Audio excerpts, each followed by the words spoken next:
Fanboyers, this is Carly and I am here for my first ever crossover video between the Fanboys Marketplace YouTube channel and my Annoying You with Friendship YouTube channel. So welcome to everyone from whichever channel you're here, and today I am very excited to be sharing with you a spoiler-free review of The Batman. Thanks to Fanboys Marketplace, Mike in particular, I had the opportunity to view the movie early in a private showing and I want to tell you guys all of my early thoughts about the movie. Before I get started, I want to let you guys know that Fanboys Marketplace will be at RetroFest in River Oaks this Saturday from 10 a.m. until 5 p.m. So you don't want to miss the table there. There will be tons of things to shop for and it's going to be a really fun event. Now, before I get into my review, I know that some people don't like to have anything spoiled for them, so I'm going to talk a little bit about the very specific things that I'll be talking about in this review. I will not be going over specific plot points or specific character storylines. What I will be talking about is the overall cinematic theme of the movie.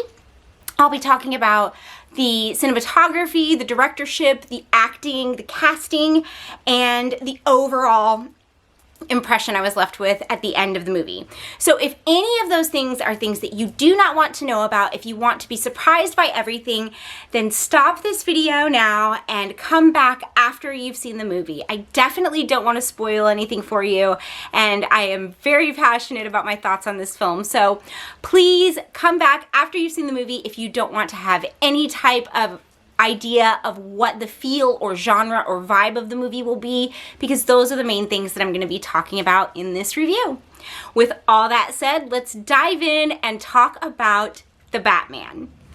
So the first thing that really struck me about the movie was the overarching feeling of darkness that is carried throughout the movie in a way that we haven't seen before.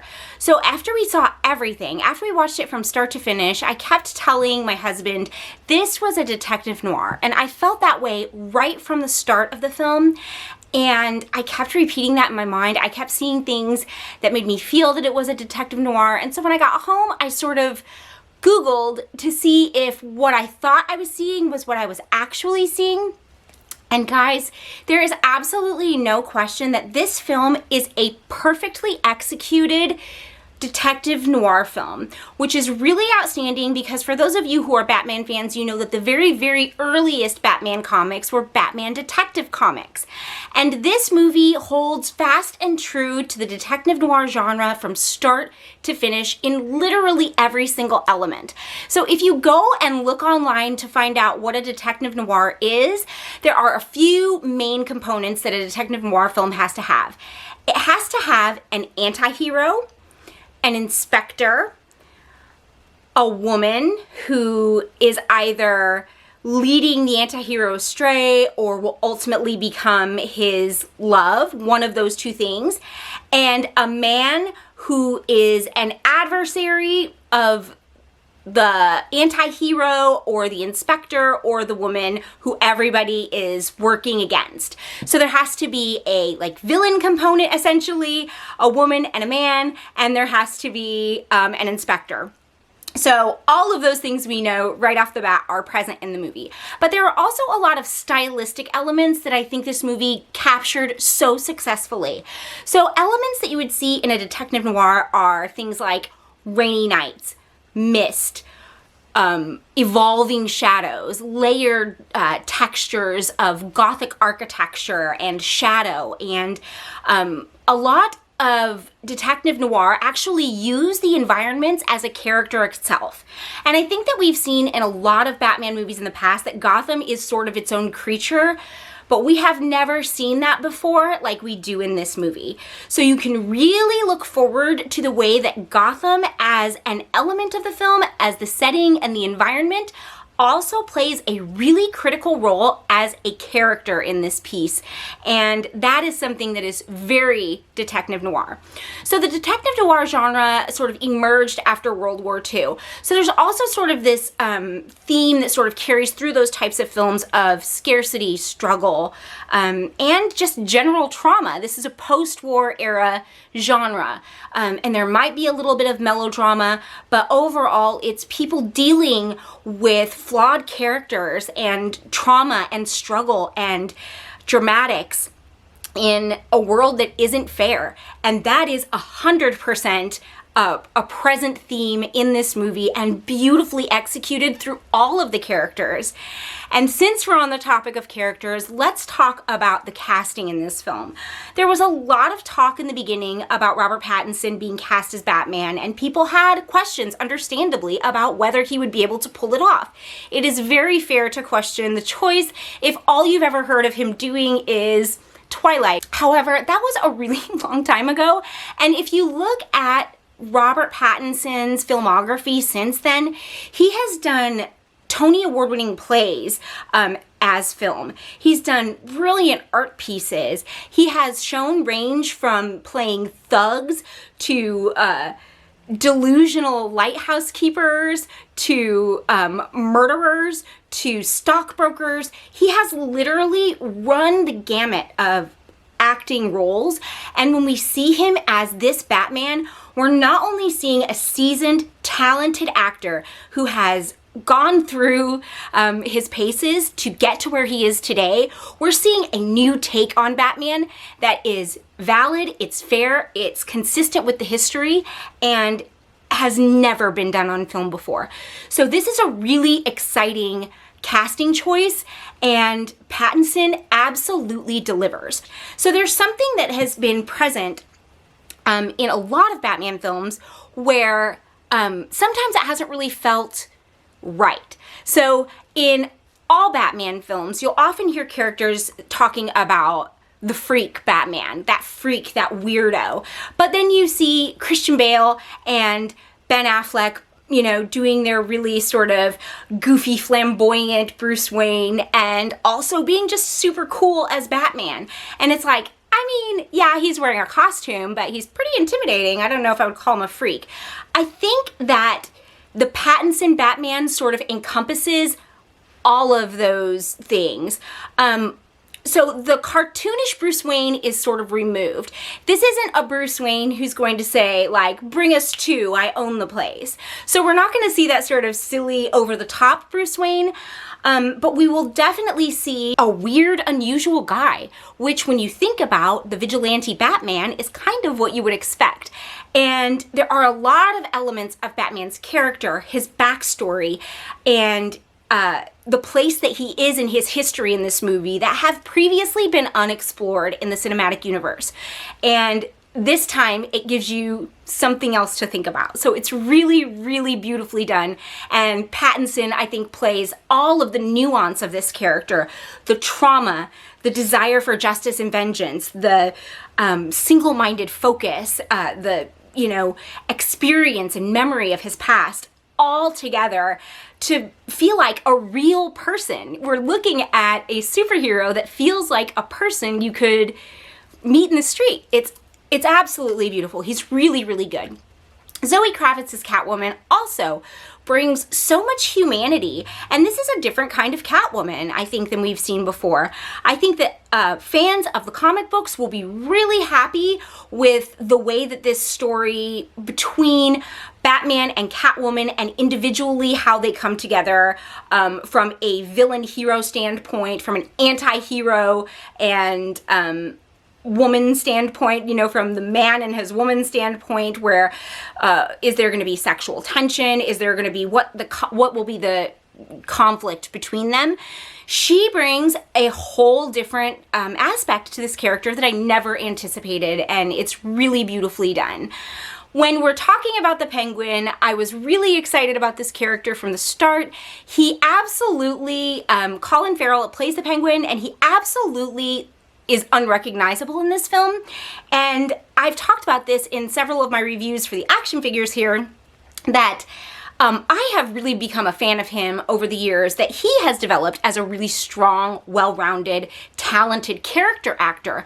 And I've seen him play roles that were very unlike his roles of the past, where he was sort of like this cool guy, beanie wearing, you know, ripped jeans, sort of like action, cool dude who gets the girl, into a dramatic, nuanced, talented, like, person who is interpreting character and then bringing something very individual. When Colin Farrell is playing the characters in The Lobster and The Killing of a Sacrificial Deer, you get the idea that no one else could have played those characters that way, and you feel that way about the Penguin. And I've never seen him play a character like this before.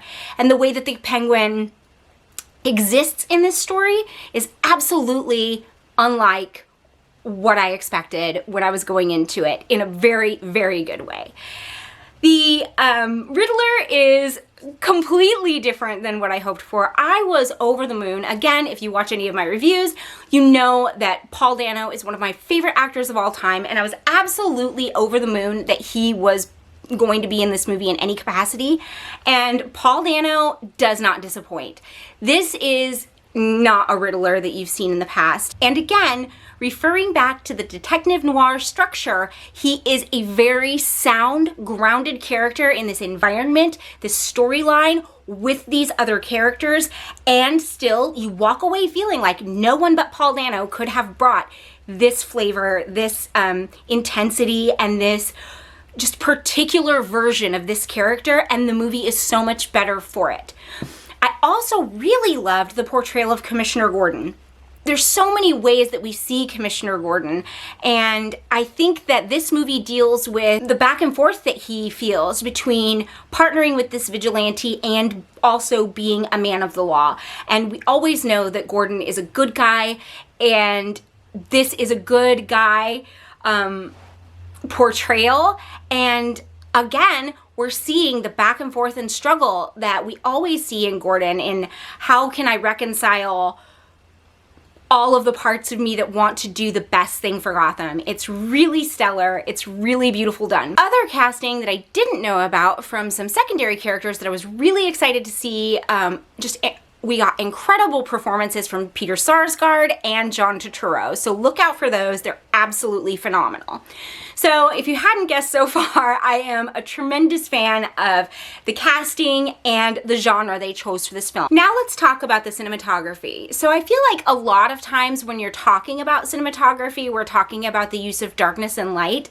And I think it's very appropriate that in the case of this particular film, we're talking about the use of darkness layered on darkness, layered on darkness in the most creative ways, and in places where you don't expect it. It works so incredibly well, and when you're getting flashes of light and flashes of texture, those are coming from the external environment typically. So there are things like, there's so much rain, and there's so much, stormy night, so many stormy nights, and so much thunder, and backlighting, and characters shot in silhouette. It's absolutely stunning, and while it feels intentional, which sometimes isn't the best thing for a movie when something feels very intentional, in this particular case, it feels intentional and it drives you to the next signpost of the story. So it's taking you where you need to go, and it feels very much like walking through a story. Which brings me to the point that I'm sure all of you have heard, which is how long the movie is. So I mentioned this later. I don't want to criticize other reviewers. 3-hour runtime is a long movie, so I'm absolutely not criticizing anyone at all who feels like the movie was a bit long. However, there is no fat on this movie at all. Nothing could be trimmed. And what's happening in the 3 hours of the film is that you are being walked through a very deliberate series of events at a very specific pace that suits every single point that you need to know to get where you're going. And when I was talking with my husband after I saw the movie, I was like, a lot of people were talking about the timestamp on the film, and I just remember when I was a child and Forrest Gump came out, and a lot of people around me were talking about that at the time, and I just remember thinking, if somebody asks you what your thoughts were about Forrest Gump, and the first thing you say is, it was long, I feel like you missed such a wonderful opportunity to enjoy an incredible film. And that is exactly how I feel about The Batman. If the first thing that you're hearing from someone is that it was too long, then I think that that person might not have been the intended audience perhaps for the story, or maybe they didn't, it wasn't their vibe, it wasn't their type of story, but the timestamp was perfect in that everything that was in the movie needed to be there to create the world that we were in for that story. So I have no complaints about that either. There are a few things that are a little bit unusual, you know, not everything can be perfect. So the presence of technology in the film in several places leaves me a little bit confused about where we are in time, meaning at what point in history is all of this taking place. But there's a lot of times where people are using technology and it seems like it isn't commonplace for them. And then at the same time, you see a world that looks very much like ours. So that sort of was a little bit difficult for me. I also felt that sometimes Bruce Wayne's vulnerability was a bit too vulnerable. While he is a very well-rounded character with this like single-minded focus and all of the things that we come to see from a Batman, the vulnerability, which is I think a great thing to bring to this character, also at times can make you feel a little bit frustrated by some of the decisions that he makes. This soundtrack covered every single base that you could possibly hope for in a film, from you know, chorale singers to beautiful, like, you know, soaring piano concertos to Nirvana. It really was an audio experience that I think when you listen to the soundtrack on its own after watching the film will probably take you back into that experience again. It was just every single song was so impactful and meaningful in the moment of the film that I was just really blown away by the choices of music. This is, like I said, it's a detective story and it's a mystery, and the conclusion is surprising, which it should be. I think that where we end up is not where we expected to be, and the path to get there is engaging and powerfully drawn. This is a really exciting movie for me. I am always excited to see original, fresh, and well thought out takes on classic characters that I love, and this movie is that. I've heard a lot of people say masterpiece, and I only hesitate to say that because I feel like the word gets thrown around so much that it doesn't mean what it means. But if there were a masterpiece, when I return to this movie, I'm going to be looking to watch a masterpiece and see if I feel like it stacks up to that, because it is really well executed, you guys, and I hope that you agree with me on this. So I am going to be doing another video on this movie in a couple of weeks to talk about specific plot points. I'm gonna wait to give everybody a chance to see it. It will be obvious that it will be a spoiler video, but I want to talk about it so much more. I just don't want to ruin anything for anybody. So please, I will definitely say that for me, this movie is probably like a 9.5 out of 10. Definitely buy your tickets. Ignore the hype about AMC testing price hikes. It's $1.50. It is well worth it, whatever price you're paying to see this movie, I promise you. And share your thoughts in the comments. I'm so excited to talk about it more. I can't wait to see it again.